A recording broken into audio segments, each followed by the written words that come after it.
Her name was Miss Toft. She was the amazing kindergarten teacher who was my first encounter at elementary school.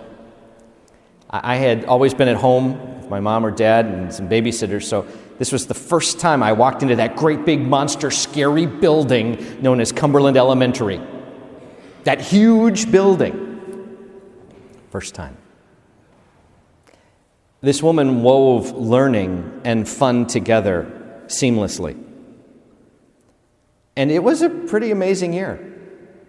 And I remember from the first day of school when I was terrified, and she introduced me to a boy who would become my best friend, all the way through some amazing shenanigans I pulled off and some great things that happened, and it was just fun. And as the year progressed, you get familiar, you know what to expect, you know what's going to happen, you know how things work, and it gets comfortable and exciting and great. And then comes the end of the school year. And I have to go to first grade. And I said to Miss Toft, Miss Toft, I think I should stay. And she said, but Andrew, first grade and then second grade and third grade, every grade has something new. Every grade has something you can learn, and it gets better and better. Then I got to the real point. But I don't want to leave you. And this woman gave hugs like nobody's business, and she gave me this big teary smile, gave me a great big hug, and she said, hey, I'm not leaving this room. You're just going to be down the hall. I'm always here, and you can stop in any time you want. And on that day, I learned this incredibly powerful lesson. I learned it now as an adult.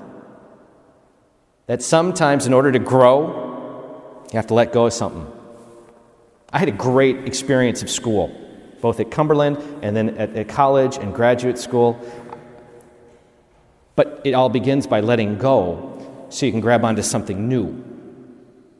It's about, this is great, this is incredible, this is wonderful, but now it's time to let this go and take hold of the next lesson, the next thing that God has in store.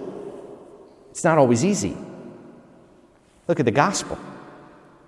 The Feast of the Ascension is all about letting go. Now get this, the apostles had been with Jesus for 3 years. 3 years.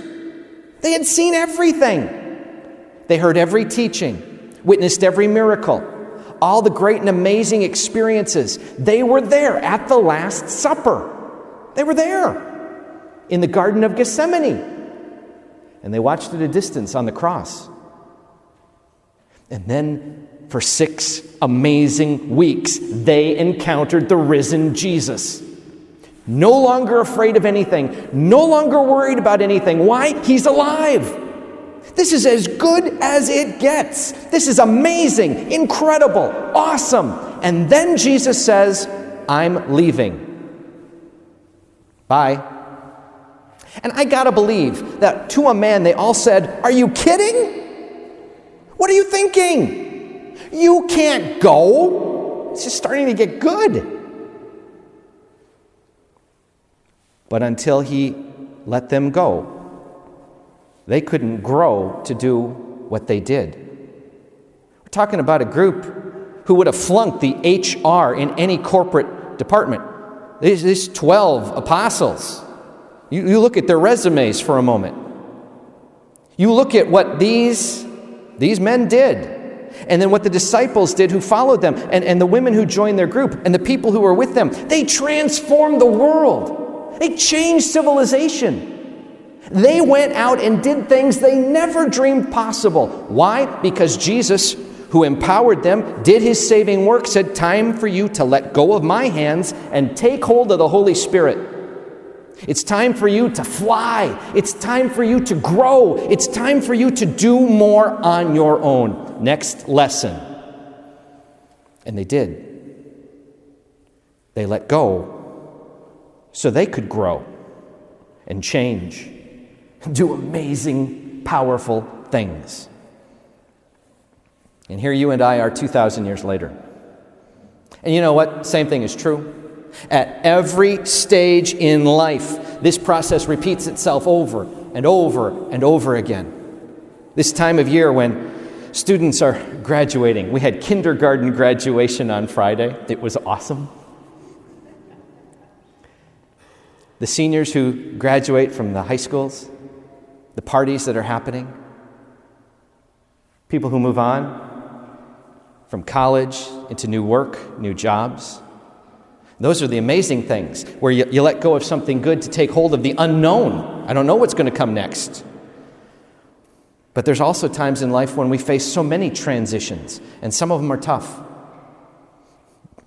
A job disappears. A relationship gets wounded. Or we stand at a grave and have to let go.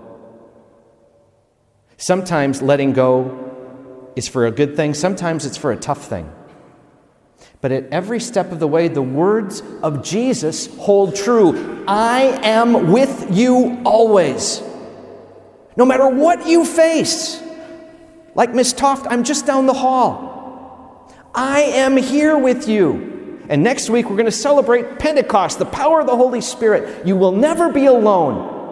That the Spirit will be with you to strengthen you, so that as you let go of one thing and enter into something new, I will walk with you. I will strengthen you. I will help you and heal you and guide you and guard you. But you got to let go in order to grow. This is not an easy process. This is not something that we just do like that. But this is how we continue to learn new lessons. How our heart gets bigger, how our lives expand, how we discover new life lessons and new opportunities and new possibilities by which God can strengthen us, transform us, and help us. Welcome to the Feast of the Ascension. May you and I, no matter what transition we face today, no matter what is before us right now, face it knowing that Jesus walks with us and He will be with us always.